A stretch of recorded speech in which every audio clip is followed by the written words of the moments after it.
सुबह सुबह होती तो बहुत पीसफुल है क्योंकि ये सुबह सोता ही मिलता है विद अ स्माइल। बट धीरे धीरे जैसे दिन चढ़ता है वैसे इसकी शैतानी शुरू हो जाती है।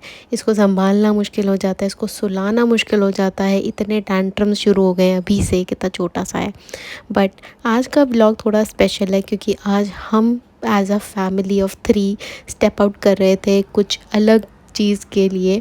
वैसे तो था चिराग का वर्क मोड ऑन और उनको जाना था अपनी किसी क्लाइंट मीटिंग के लिए, तो इसीलिए हम लोग भी साथ, मैंने कहा चलो हम भी चलेंगे क्योंकि अब हम फैमिली अलाउड थी। तो मैं भी रेडी हो गई थी, मैंने काय को भी रेडी कर दिया था। ये हमारा प्रॉपर सूटकेस रेडी था क्योंकि इसमें 90% तो हमारे महाशय की थी। हम लोगों ने कैब पकड़ी और चले गए थे मैं डेस्टिनेशन की तरफ। ये पूरे रास्ते बहुत अच्छे से या तो सो रहा था या खेल रहा था क्योंकि कंटिन्यूस झूला मिल रहा था इसको। हाँ, ट्रैफिक बहुत था, धीरे धीरे रुक रुक रुक के चल रहा था, बट ट्रैफिक को कोई नहीं रोक सकता। But I was happy that he was enjoying the journey. मेरे तरीके का ही है ये कुछ कुछ। तो हम लोग पहुंच गए थे हंसते खेलते डेस्टिनेशन पे। हम लोग आए थे हयात रेजेंसी इन गुड़गांव सेक्टर 83।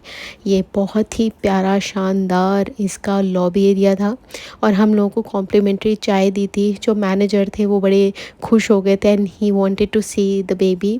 तो उन्होंने अकाई को देखा, बड़ा खेले खूले सब करे। तो ये अपना दूध पी रहा था, मैं कहा चलो हम भी इसके साथ साथ चाय पी लेते हैं। चाय पीने के बाद जो वहाँ के स्टाफ थे वो हमें वॉक थ्रू कराने वाले थे हमारे रूम की तरफ। उन्होंने हमें पहुँचाया और ये था प्यारा सा रूम, बहुत कंफर्टेबल था। और जाते ही मैंने कहा चलो कॉफ़ी बनाते हैं। वहाँ पे थी स्लीपी आउल की decaf coffee. Oh my God what a taste.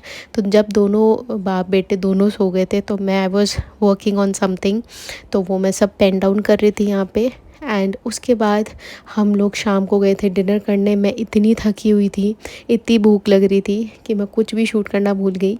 तो मैं खाना पीना हम कर आके ऊपर आ गए थे और इसको नींद आ रही थी।